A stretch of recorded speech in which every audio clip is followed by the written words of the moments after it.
And we're live. I believe we're live. Waiting for it to update. Sound working. Okay, we're good. All right, here's our topics for today. I have a few news stories. Tom Brady has an NFT agency. Facebook's getting into it, and so is Twitter. How to start your research, what to look out for when you're doing NFTs, and then just the very basics of how the launch goes. So besides the news, most of this is going to be tailored to very brand new people, like somebody who knows absolutely nothing about NFTs, which I know there's some people out there. So first story we'll do first is the Tom Brady story. He has his own agency. I didn't know he had his own agency. I knew he was into NFTs, but I didn't know he had his own agency. So basically, he's just trying to get other athletes in. Apparently, he has Wayne Gretzky, Tony Hawk, Derek Jeter, a bunch of other famous people. And then he did sign a deal with DraftKings, which is a little weird. But maybe just for capital. And I don't know if DraftKings are actually into NFTs, but who knows. But yeah, so he has his own agency just trying to onboard people. It looks like his motivation is just to kind of spread awareness of NFTs. They raised $170 million from venture capital firms. I don't know how I feel about that, but hey, I look at it as the more exposure, the better kind of thing. So, I mean, you got to take it with a grain of salt if you're going to go mainstream. Next story I got is Facebook and Instagram may help you sell NFTs in the future. Basically, they're looking to get into being able to you can create your own NFTs on Facebook and Instagram. I know they've talked about a marketplace too, kind of like OpenSea, and then they have their own wallet to help power everything. So who knows when this is going to happen? This is more of like a rumor thing too, because the company declined comment on it. So it's in the very early stages, but who knows? It might come out this year. You never know. And then, of course, everybody should know about this if you're at all paying attention on Twitter. There is a hexagon now that shows that you own the NFT. I have seen people post on Twitter that you can get around that to make it look like you have a legit one when you don't. So I don't know if that's true or not, but it's a $2.99 a month service so that you can make your profile picture have a little hexagon stating like, hey, I own this NFT. So that's pretty cool. All right. So that's about it for the news. How to start research, what to look for. So I always start on Twitter and I go from there. This is a project I've been looking into. It's called Treasure DAO. It came on my radar yesterday. I need to do some more research on it, but I am going to do a video on Monday about it, like a deep dive.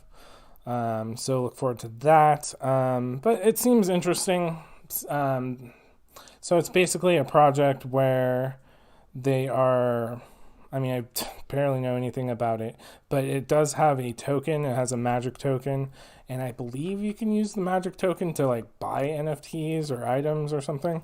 So it has some sort of marketplace, or it will. Like I said, I barely know anything about it. Looks like there's a trailer. I heard the white paper. Somebody on Twitter said the white paper it's a 40-page white paper. So sounds like they put a lot of thought into it. The tokenomics and that's going to be super important. So we'll see how that plays out. And then the token price for it is $2.90. Looks like it went down, but everything's been going down.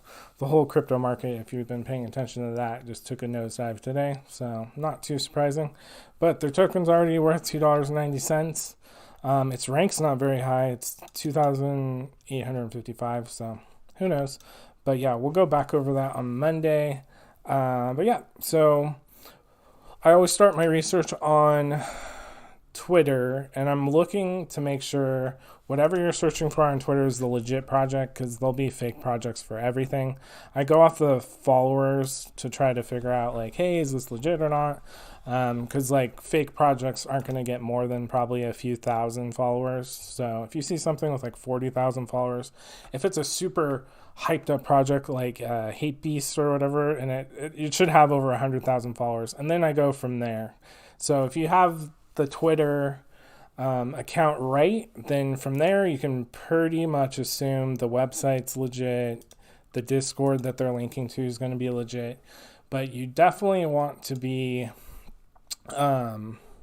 security conscious when you're doing your research and when you're planning to invest in NFTs.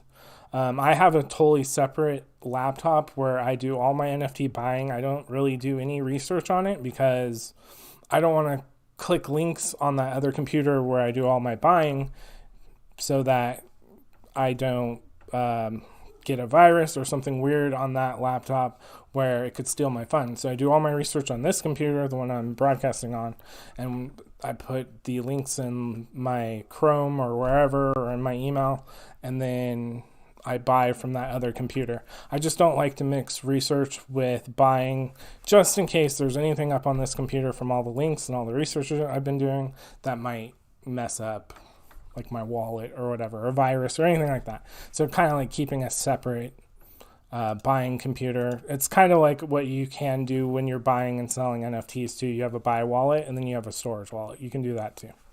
So kind of what I look for, or kind of the basic process of that, like an NFT launch, just if you're very basic, you've never bought an NFT, is before the project launches, they usually go to Twitter first, and they create a Twitter, and then they'll create a Discord.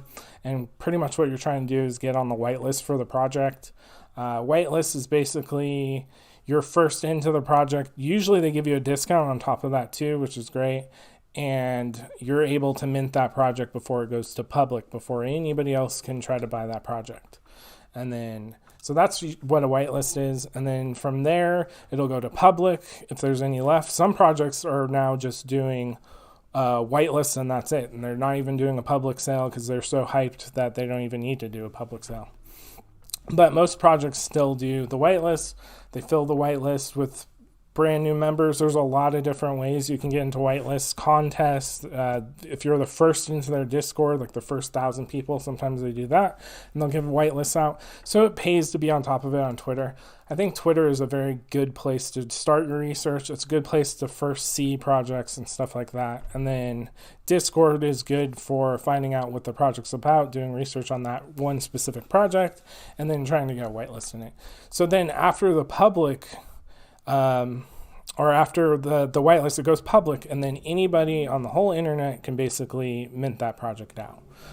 Problem with that is it matters how they do it. Different projects do it differently, but if they just say, hey, it's public, it could sell out in 2 seconds, and you're sitting there trying to buy the project, and it's so congested because everybody's trying to buy it once that you're going to miss out, and then you have to buy it on OpenSea. Once it goes to OpenSea, that's a secondary market, then usually you're paying more. Like if the mint's 0.08 on OpenSea, if it's a pretty hype project, it sells out quick, it might be double. It might be 0.16 or higher.